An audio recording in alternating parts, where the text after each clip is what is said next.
लोग जो है विघटन चैप्टर का जो है हम लोग अब जर्नल एंट्री करने के लिए सीखेंगे। जर्नल एंट्री जब हम लोग कर लेंगे तो फिर इस चैप्टर को करना मेरे लिए क्या हो जाएगा, बहुत ही इजी हो जाएगा, आसान हो जाएगा। कोई भी चैप्टर का बेस होता है जर्नल एंट्री। अगर आप जर्नल एंट्री सीख जाते हैं तो आप वहाँ से जो भी चीज़, जो भी अकाउंट बनता वो सारा आप आसानी से समझ जाइएगा, कहाँ से क्या कैसे ट्रांसफ़र किया जाता, कैसे जाता। तो आइए जर्नल एंट्री करने के लिए सीखते हैं। विघटन चैप्टर हो रहा है, तो विघटन चैप्टर होगा तो सबसे पहला है for closing the account of various assets. जब विघटन करेंगे तो सबसे पहले संपत्ति को क्या करना है, बेचना है। संपत्ति को बेचने से जो पैसा आएगा वो पैसा किसको चुकाना है, जो भी लायबिलिटी होगा, लोन होगा, उसको चुकाना है। और लायबिलिटी चुकाने के बाद जो पैसे बचेंगे उस पैसे का क्या करना है, साझेदार आपस में बांट लेंगे, यही करना है। तो सबसे पहले हम ये लिखते हैं कि हमारे पास कितने एसेट्स है, तब ना हम उसको बेचेंगे। बेचने से पहले हम क्या करेंगे, सारे एसेट्स का एक जगह इकट्ठा कर लेते हैं।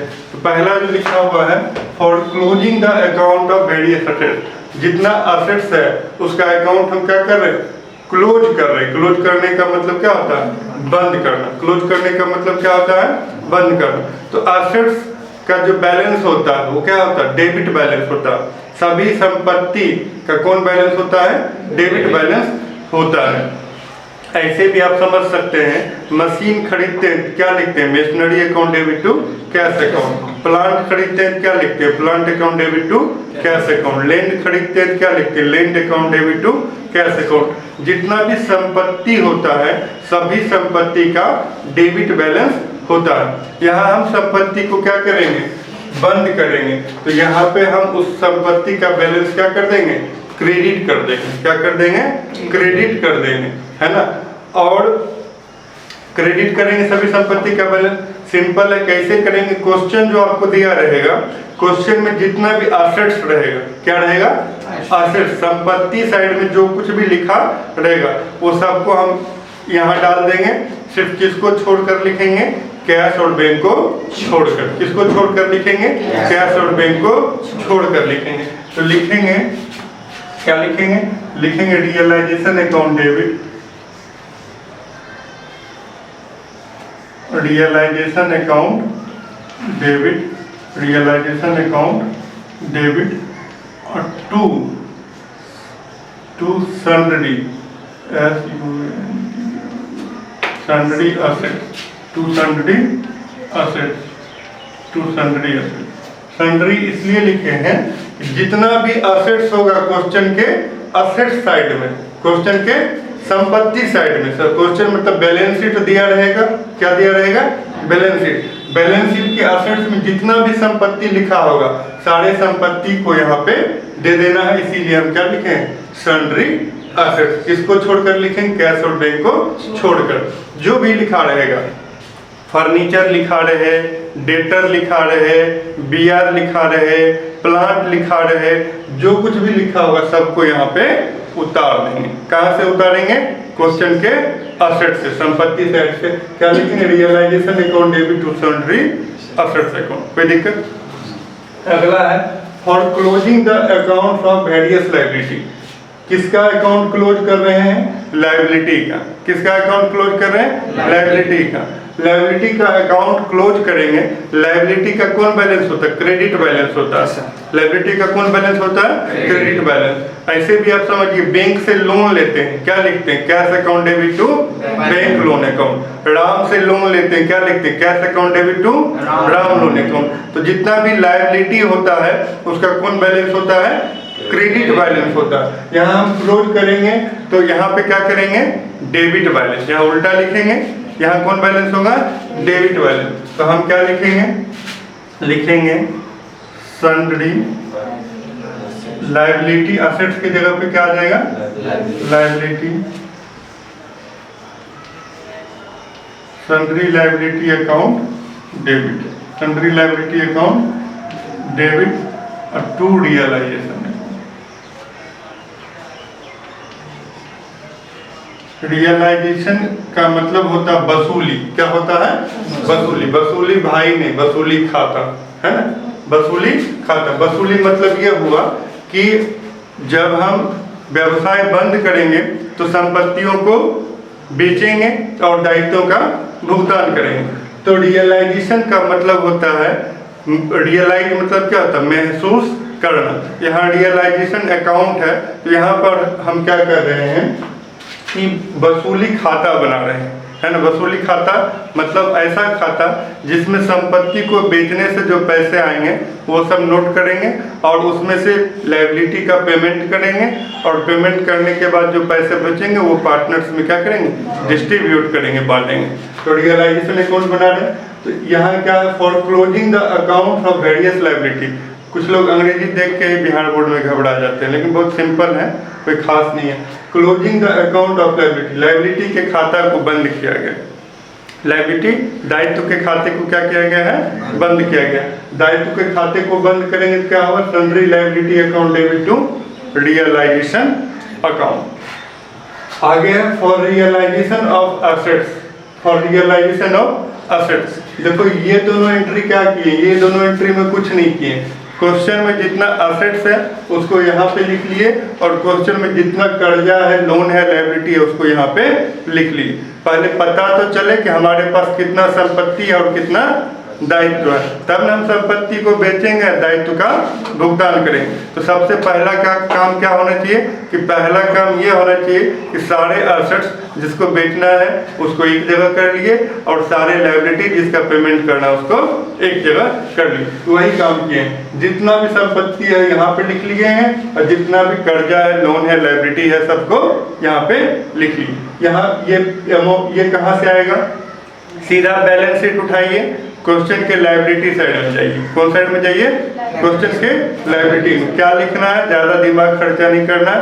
Partners capital, partners capital, partners loan और जनरल रिजर्व को छोड़कर, क्या बोले? पार्टनर्स कैपिटल, पार्टनर्स लोन और जनरल रिजर्व को छोड़कर लायबिलिटी में जो कुछ भी नजर आएगा सबको उतार दीजिए। चाहे क्रेडिटर नजर आ जाए, बीपी नजर आ जाए, बैंक लोन नजर आ जाए, जो भी नजर आएगा उसको लिख दीजिए और डेबिट कर दीजिए। टू क्या लिख दीजिए?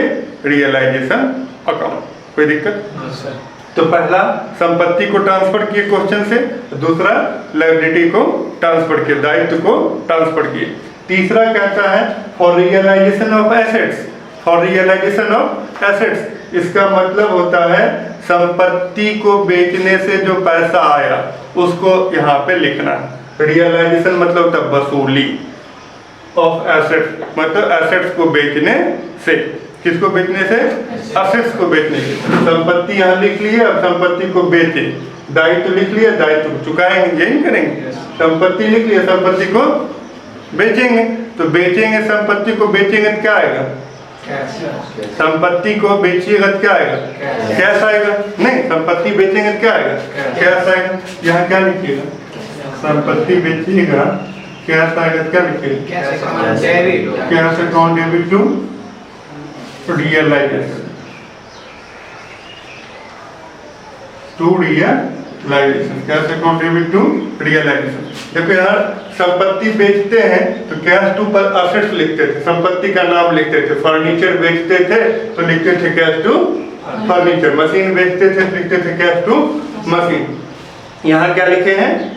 रियलाइजेशन। क्यों? क्योंकि हम सारे संपत्ति को कहाँ ट्रांसफर कर दिए हैं? रियलाइजेशन अकाउंट में ट्रांसफर कर दिए हैं। तो अब बेचेंगे तो क्या लिखेंगे? Cash account debit to realisation account. क्योंकि आप जानते हैं अकाउंट में एक बार जो डेबिट होता है अगले बार वही क्या होता है? क्रेडिट होता है। क्या होता है? क्रेडिट होता है। अकाउंट का डबल एंट्री सिस्टम का नियम है कि जितना अमाउंट से किसी अकाउंट को हम डेबिट करते हैं उतना ही अमाउंट से फिर उसी अकाउंट को क्या करते हैं? क्रेडिट करते हैं। तो यहाँ पे हम संपत्ति को बेचेंगे तो बेचेंगे तो क्या आएगा? कैश। कैश आएगा। और मेरे हम क्या लिखेंगे? To realization. हो गया। अब अगला बात क्या होगा?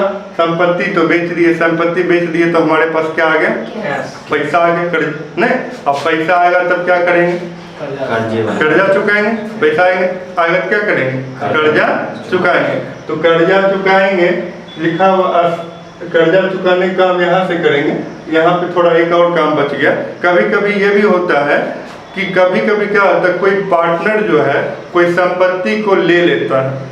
नहीं, ये भी होता है कि कोई पार्टनर जो है कोई संपत्ति को ले लेता है। जैसे कि कंप्यूटर बिजनेस में लगा हुआ, एक पार्टनर बोला कंप्यूटर हम ही को दे दो, हम अपना लेके घर जाएंगे, मेरे हिसाब में लिख देना, क्योंकि वो पार्टनर है तो नगद पैसा नहीं देगा। और बिजनेस क्या हो रहा है, बंद हो रहा है। तो बिजनेस बंद हो रहा है तो हो सकता है कि कोई पार्टनर बोले कि एक सामान हम घर ले जाते हैं, तो घर ले जाएगा लेकिन उसके बदले वो पैसा नहीं देगा, लेकिन हिसाब में लिखाएगा कि नहीं लिखाएगा। अब बिजनेस में सीसीटीवी कैमरा लगा हुआ था, कोई पार्टनर बोला कि सीसीटीवी कैमरा हमको दे दो। कहीं पे टीवी लगा हुआ था, कोई पार्टनर बोला टीवी हमको दे दीजिए, हम घर में अपना लगाएंगे। तो यदि कोई पार्टनर कोई संपत्ति ले जाएगा तो क्या होगा, उसका पूंजी घटेगा कि बढ़ेगा, घटेगा। पूंजी क्या होगा, घटेगा, क्योंकि पैसा तो देगा नहीं। तो पूंजी घटेगा तो क्या होगा, डेबिट होगा। पूंजी घटता है तो डेबिट होता है, अब पूंजी बढ़ता है तो क्या होता है, क्रेडिट होता है। यहाँ है assets taken by A partner. Assets संपत्ति हो गया, टेकन मतलब लेना हो गया, बाय पार्टनर। संपत्ति किसके द्वारा लिया गया, पार्टनर के द्वारा, साझेदार के द्वारा संपत्ति लिया गया। यदि साझेदार के द्वारा संपत्ति लिया जाएगा तो उसका पूंजी क्या होगा, कम होगा, घटेगा।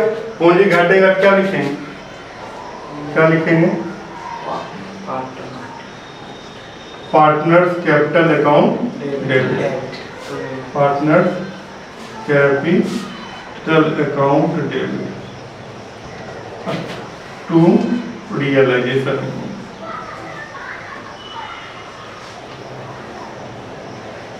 टू रियलाइजेशन, कोई दिक्कत, partners capital account debit to realisation account, कोई दिक्कत। आइए आगे है for payment of liability in cash, मतलब कर्जा वाला पैसा दिए नगद। For payment of liability in cash, loan का पेमेंट किए, वो भी कैसे पेमेंट किए, नगद, कैश पेमेंट किए। तो कर्जा वाला पैसा देंगे तो पैसा क्या होगा, जाएगा।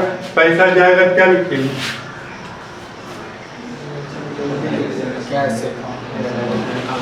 Realization account debit. क्या लिखेगा, रियलाइजेशन अकाउंट डेबिट। और टू क्या लिखिएगा, realization account debit to cash. तकलीफ, कर्जा वाला पैसा दे दिए, नगद पैसा दिए, तो realisation account debit to cash account. अगला payment of liability by partner. Payment of liability, liability का पेमेंट किसके द्वारा, बाय पार्टनर। मतलब कर्जा है बिजनेस का और चुकाया कौन है, पार्टनर। बिजनेस का लोन चुका रहा है पार्टनर। यदि बिजनेस का लोन अब पार्टनर चुकाएगा तो पार्टनर का पूंजी क्या होगा, बढ़ेगा।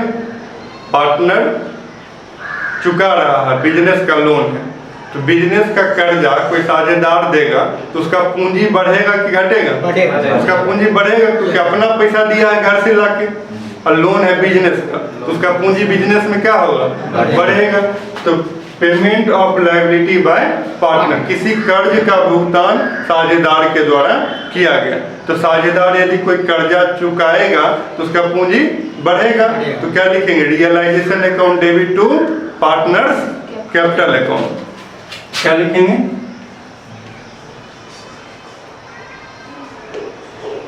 Realisation account debit to partners capital account to partners capital account. तकलीफ आगे for payment of realisation expense. Realization expense में तो समापन व्यय का भुगतान किया गया। कौन व्यय का भुगतान किया गया, समापन व्यय। समापन व्यय किसको कहते हैं, बिजनेस बंद करने में भी कुछ खर्चा लगता है। बिजनेस को बंद करेंगे तो बंद करने में भी कुछ खर्चा लगता है, उस खर्च का भी भुगतान किया जाएगा। तो वही है for payment of realisation expense, मतलब बिजनेस बंद करने का खर्चा, समापन व्यय का भुगतान। भुगतान करेंगे तो क्या जाएगा? कैश जाएगा। तो क्या लिखेंगे? Realisation account debit to cash. Realisation account debit to cash. समापन व्यय का भुगतान किए तो realisation account debit to cash account. अगला payment of realisation expense paid by partner. Same यही कहानी आ गया, जैसे बिजनेस का लोन चुकाया पार्टनर, और यहाँ क्या है? Payment of realisation expense. कौन एक्सपेंस? रियलाइजेशन एक्सपेंस, समापन व्यय। व्यवसाय बंद करने के व्यय को कहते हैं समापन व्यय। और कौन पेड किया? Paid by partner. पार्टनर के द्वारा चुकाया गया खर्च है बिजनेस का, और चुकाया कौन है? पार्टनर। तो बिजनेस का खर्चा पार्टनर चुकाएगा। पार्टनर का पूंजी क्या होगा? बढ़ेगा। जब पूंजी बढ़ेगा तो क्या होगा? क्रेडिट होगा। नहीं तो क्या एंट्री हो जाएगा? Realization account debit to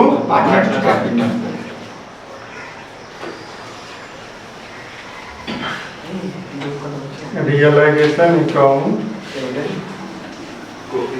debit क्या हो जाएगा?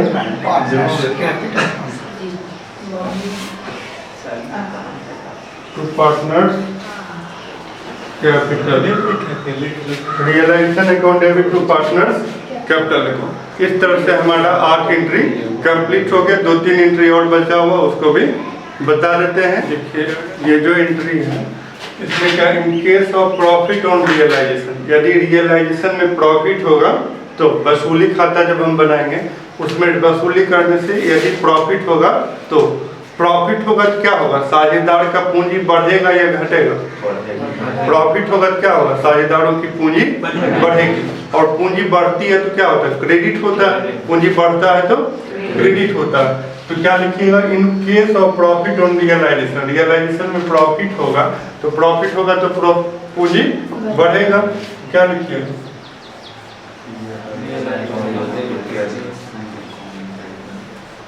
Realization account debit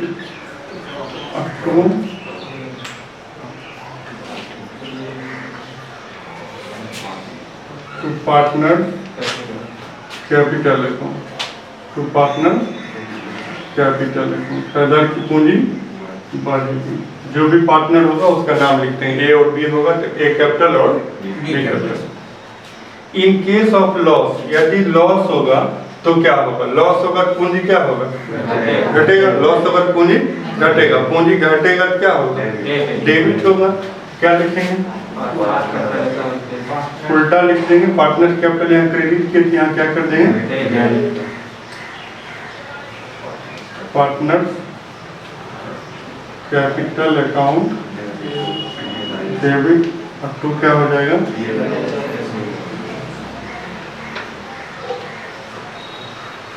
to realisation account. आगे for payment of partner loan. यदि पार्टनर लोन का पेमेंट करेंगे तो पार्टनर लोन का पेमेंट करेंगे तो क्या लिखेंगे? पार्टनर लोन का पेमेंट करेंगे क्या लिखेंगे? पार्टनर लोन अकाउंट और पेमेंट करेंगे क्या देगा? या नहीं। आगे for transfer of reserve workmen compensation fund joint life policy. मतलब अगर रिजर्व रहेगा किसी भी तरह का, या जॉइंट लाइफ पॉलिसी रहेगा, या वर्कमेन कंपनसेशन फंड रहेगा तो क्या करेंगे? उसको डेबिट कर देंगे टू पार्टनर कैपिटल। मतलब वो पार्टनर कैपिटल में डिस्ट्रीब्यूट कर देंगे, बांट देंगे। क्या लिखिएगा? रिजर्व अगर यदि रहेगा रिजर्व अकाउंट डेबिट, या वर्कमेन कंपल्सन फंड रहेगा तो workmen compensation fund account debit. यदि जॉइंट लाइफ पॉलिसी रहेगा तो joint life policy account debit. यदि प्रॉफिट एंड लॉस रहेगा profit and loss account debit. To partner to